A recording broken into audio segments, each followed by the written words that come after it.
Good morning students. कल हमने जैसा फिजिक्स में इलेक्ट्रिसिटी एंड इट्स इफेक्ट्स के बारे में पढ़ा था, आज हम उसके आगे पढ़ेंगे। कल हमने पढ़ा था ओम्स लॉ, तो पहले रिवाइज करते हैं ओम्स लॉ क्या। ओम्स लॉ में बताता है कि जो पोटेंशियल डिफरेंस भी है वो डायरेक्टली प्रोपोर्शनल होता है आई के, करंट के। तो भी जब डायरेक्टली प्रोपोर्शनल आई के होगा, करंट के होगा, तो जब वी डबल होगा तो आई भी डबल होगा। वी को हम हाफ करेंगे तो आई को भी हाफ करेंगे। अगर अपन डायरेक्टली प्रोपोर्शनल का साइन हटाएंगे तो इक्वल आएगा और अपनी एक कांस्टेंट वैल्यू निकल के आएगी आर। Are means resistance. क्या होता है ये रेजिस्टेंस? रेजिस्टेंस होता है किसी कंडक्टर की रोकने की क्षमता, इलेक्ट्रिसिटी को रोकने की क्षमता, उसी को बोलते हैं रेजिस्टेंस। जिस कंडक्टर की जितनी ज्यादा रेजिस्टेंस होगी उतना ही कम वो इलेक्ट्रिसिटी अपने अंदर से फ्लो करा सकेगा। अगर रेजिस्टेंस हाई होगा तो इलेक्ट्रिसिटी कम फ्लो होगी।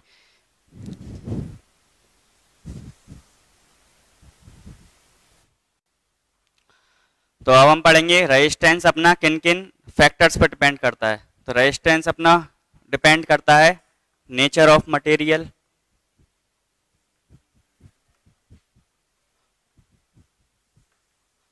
सेकंड टेम्परेचर,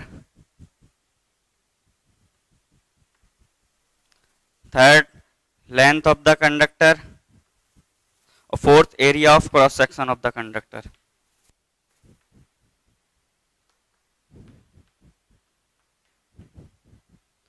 तो लेंथ के साथ रेजिस्टेंस कैसे डिपेंड करता है?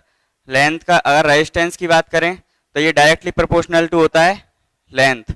अगर लेंथ किसी कंडक्टर की अपन बढ़ाएंगे तो रेजिस्टेंस भी उसका हाइयर होगा। अब एरिया ऑफ क्रॉस सेक्शन पे देखें तो एरिया ऑफ क्रॉस सेक्शन के इनवर्सली प्रोपोर्शनल जाता है। मतलब अगर अपन एरिया ऑफ क्रॉस सेक्शन बढ़ाएंगे तो रेजिस्टेंस कम होगा और रेजिस्टेंस बढ़ाएंगे तो एरिया ऑफ क्रॉस सेक्शन कम होगा। अब आगे आता है कि टेम्परेचर पे कैसे डिपेंड करता है। जैसा हमें पता है कि सारे जो मेटल्स रहते हैं टेम्परेचर बढ़ाने पे इलेक्ट्रॉन्स फ्लो होते हैं। तो टेम्परेचर अपन जब बढ़ाएंगे इलेक्ट्रॉन्स ज्यादा फ्लो होंगे तो रेजिस्टेंस उनका हाइयर होगा। नेचर ऑफ मटेरियल, तो यहां से अपनी एक बात निकल के आई,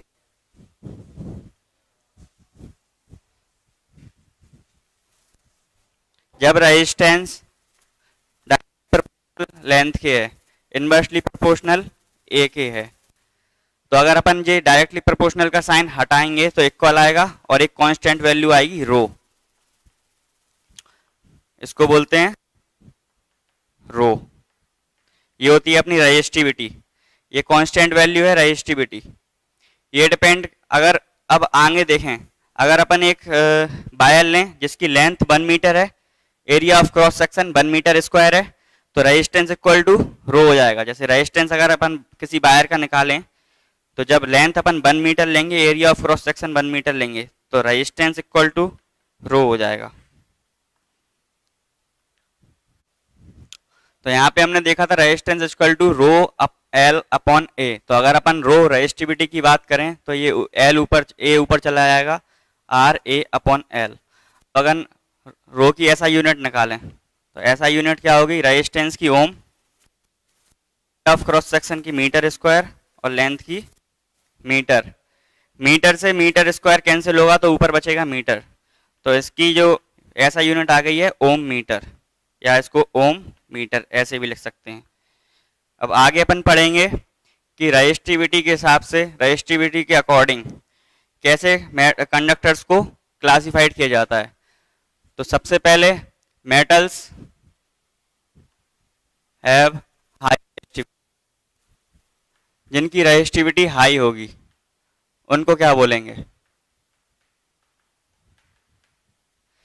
रेजिस्टिविटी अगर हाई होगी तो करंट कम फ्लो होगा, और करंट कम फ्लो होगा तो ऐसे मेटल्स को या ऐसे कंडक्टर्स को देख लें तो ऐसे कंडक्टर्स को बोलते हैं हम इंसुलेटर्स।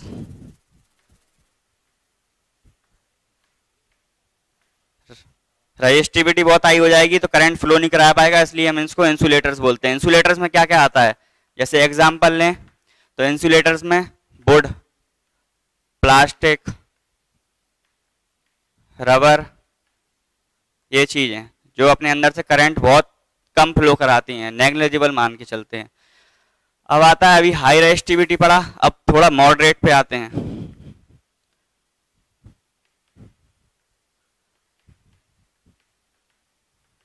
मॉडरेट रेजिस्टिविटी मतलब एक निश्चित वैल्यू तक वो अपने अंदर से करंट फ्लो करा सकता है। तो ऐसे कौन कौन सी चीजें होती हैं जो निश्चित वैल्यू मतलब थोड़ा थोड़ा करंट फ्लो कराते हैं, उनमें रेजिस्टेंस भी थोड़ा बहुत होता है। तो ऐसे एग्जांपल्स कुछ हैं जैसे मैग्नेनिन, कॉन्स्टेनिन, ये क्या होते हैं, ये एलॉयज होते हैं। तो एलॉयज, जितने भी एलॉयज होते हैं वो मॉडरेट रेजिस्टिविटी वाले होते हैं। थर्ड नंबर पे आता है अपना लो रेजिस्टिविटी।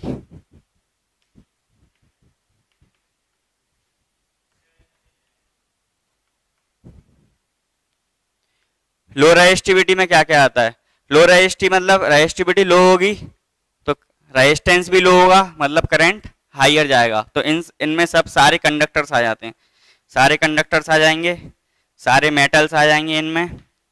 तो सबसे अच्छे जो कंडक्टर्स मेटल्स रहते हैं वो क्या क्या रहते हैं, कॉपर हुआ, एल्यूमिनियम हुआ, सिल्वर हुआ, ये सब अच्छे अच्छे कंडक्टर्स हैं। अब हम पढ़ेंगे सुपर कंडक्टर्स।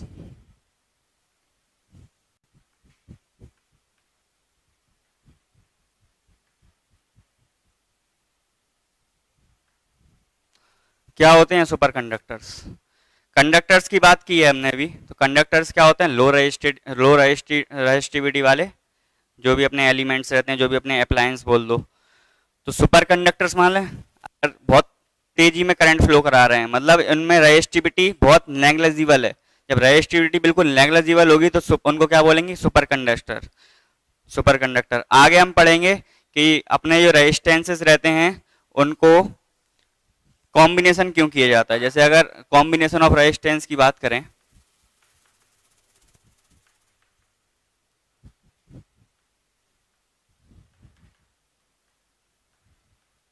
तो ये कॉम्बिनेशन ऑफ रेजिस्टेंस होता क्यों है? कॉम्बिनेशन ऑफ रेजिस्टेंस इसलिए होता है क्योंकि अपन जैसे अपने पास तीन रेजिस्टेंसेस हैं इंडिविजुअल, तो अगर तीन रेजिस्टेंसेस इंडिविजुअल हैं, इनको रिप्लेस करना है तो इनके लिए एक इक्विवेलेंट रेजिस्टेंस आएगा जो इनको रिप्लेस कर देगा। तो हमें ये तीन की वैल्यू ना जाने बगैर अपन को इस इक्विवेलेंट रेजिस्टेंस की वैल्यू पुट करनी है। तो कॉम्बिनेशन ऑफ रेजिस्टेंस कितने प्रकार से होते हैं, कितने टाइप्स के होते हैं, रेजिस्टेंस कॉम्बिनेशन कितने टाइप्स से होते हैं? तो एक होता है पहला सीरीज, सेकंड होता है parallel. Combination of resistance two type से होते हैं, पहला सीरीज से, दूसरा पैरेलल से। अगर हम सीरीज की बात करें तो सीरीज में क्या होता है, सीरीज में जो इक्विवेलेंट रेजिस्टेंस निकल के आता है R equal to R1 plus R2 plus R3। होता क्या है सीरीज और पैरेलल, पहले ये समझ लेते हैं। सीरीज मतलब किसी कंडक्टर को, किसी वन कंडक्टर का जो एंड है वो दूसरे कंडक्टर के एंड से जुड़ा होगा, फिर जो दूसरे कंडक्टर का एंड है वो तीसरे कंडक्टर के एंड से जुड़ा होगा, ये होता है सीरीज मतलब लाइन बाय लाइन। और पैरेलल होते हैं कि जैसे वन कंडक्टर का जो वन एंड है वो दूसरे कंडक्टर के भी सेम एंड से जुड़ा होगा और जो सेकंड एंड है वो दूसरे कंडक्टर के भी सेम एंड से जुड़ा होगा, ये हो गए पैरेलल। तो जब सीरीज की बात करें अपन को इक्विवेलेंट रेजिस्टेंस निकालना है। इक्विवेलेंट रेजिस्टेंस मतलब अगर सीरीज में है तो अपन डायरेक्ट जोड़ेंगे R1 plus R2 plus R3, और अगर पैरेलल की बात करें तो इनके रेसिप्रोकल्स जुड़ते हैं। रेसिप्रोकल्स मतलब 1/R equal to 1/R1 plus 1/R2 plus 1/R3। होता क्यों है ये, तो हम इसको प्रूव करेंगे कि सीरीज में इक्विवेलेंट रेजिस्टेंस R1 क्यों होता है, R2 क्यों होता है, R3 क्यों होता है, और पैरेलल में इनका रेसिप्रोकल क्यों ऐड होता है। अब आगे हम देखते हैं इसका प्रूफ कैसे किया इनने, सीरीज में रेजिस्टेंस डायरेक्टली ऐड कैसे होते हैं। तो इसका अपन डेरिवेशन देखेंगे। अब सीरीज में क्या होगा, करंट I फ्लो होगी, वोल्टेज बैटरी का V है, करंट I फ्लो है, तो सीरीज में सेम करंट जाएगी तीनों रेजिस्टेंस से। तो I करंट इसकी भी होगी, I करंट इसकी भी होगी और I करंट इसकी भी होगी और वापस भी I करंट आएगी। तो जितनी करंट बैटरी देता है उतनी करंट वापस आती है। अब यहां से क्या निकल के आ रहा है, या R1 रेजिस्टेंस है तो इसके जो दोनों एंड्स हैं इस पे पोटेंशियल डिफरेंस V1 होगा, इसके दोनों एंड्स पे पोटेंशियल डिफरेंस V2 होगा, और इसके दोनों एंड्स पे पोटेंशियल डिफरेंस V3 होगा।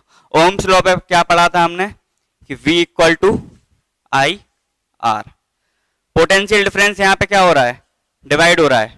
मतलब अगर टोटल V है अपने पास V इक्वल टू, तो 3 हिस्सों में डिवाइड हो रहा है, V1 plus V2 plus V3, 3 चीजों में डिवाइड हो रहा है। हमने ओम्स लॉ से पढ़ा था V equal to I R. तो अगर हम यहां से V की बात करें तो V equal to V1 plus V2 plus V3।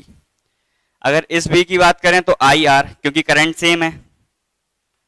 V1 की बात करें तो करंट I फ्लो हो रही है और R1 रेजिस्टेंस है, तो V1 equal to I R1, V2 equal to I R2, V3 equal to I R3। ये तीनों चीजें आ गई हैं। अब यहां से अपन को कॉमन क्या दिख रहा है, कॉमन दिख रहा है I, क्योंकि वो सेम ही रहता है सीरीज में। I कॉमन है तो I को अपन कॉमन लेते हैं और R1 plus R2 plus R3 bracket में रह जाएंगे। I से I कैंसिल, तो जो equivalent resistance, total resistance of the circuit क्या हुआ, R1 plus R2 plus R3। Series combination में यहाँ पे अपन ने प्रूफ कर दिया कि सीरीज कॉम्बिनेशन में क्या होता है, जो इक्विवेलेंट रेजिस्टेंस होता है वो R1 plus R2 plus R3 होता है। अब हम आगे देखेंगे पैरेलल कॉम्बिनेशन में रेजिस्टेंस कैसे होते हैं। अब पैरेलल की बात करें, पैरेलल कॉम्बिनेशन का अपन डेरिवेशन करें कि क्यों इसके रेसिप्रोकल्स रेजिस्टेंस के ऐड होते हैं। तो पैरेलल कॉम्बिनेशन में क्या होता है, अगर पोटेंशियल डिफरेंस बैटरी का V है और करंट I फ्लो हो रही है, तो यहाँ से अपने ये 3 वायर निकल गए हैं तीनों रेजिस्टेंस के लिए। तो जो करंट है वो डिवाइड हो जाएगी I1, I2 और I3 में। अब जैसा कि हमें पता है पोटेंशियल डिफरेंस 2 एंड्स पे देखा जाता है। अगर 2 एंड्स पे देखेंगे तो इन दोनों एंड्स पे पोटेंशियल डिफरेंस सेम रहेगा जो बैटरी का पोटेंशियल डिफरेंस है। मतलब तीनों रेजिस्टेंस का जो पोटेंशियल डिफरेंस है वो V ही रहेगा। तो अगर अपनी I1 की बात करें, ओम्स लॉ से पढ़ा था V equal to I R, तो यहां से क्या निकल के आया, I की बात करें तो V अपॉन आर, तो I1 की बात करें तो V तो सेम रहेगा, I1 equal to V upon R1, I2 equal to V by R2 और सेम तरीके से I3 equal V by R3। Equivalent I क्या होता है, करंट। इक्विवेलेंट करंट वही तो है, तीनों में बटेगा। मतलब यही अगर वापस आएगा यहां से तो फिर से I निकल के आएगा। तो I टोटल जो इक्विवेलेंट है वो क्या होगा, I1 plus I2 plus I3। I की वैल्यू V बाई R रख सकते हैं। I1 की वैल्यू हमें दी है V by R1, I2 V by R2, I3 V by R3। तीनों में common V, potential difference same रहता है। तो 1 बाई R1 बचा है यहाँ पे, 1 बाई R2 बचा है यहाँ पे और 1 बाई R3 बचा। V से V कैंसिल, तो 1 बाई R जो इक्विवेलेंट रेजिस्टेंस का रेसिप्रोकल है वो sum of reciprocals of the individual resistances. हमारा यहाँ पे कॉम्बिनेशन ऑफ पैरेलल प्रूफ होता है।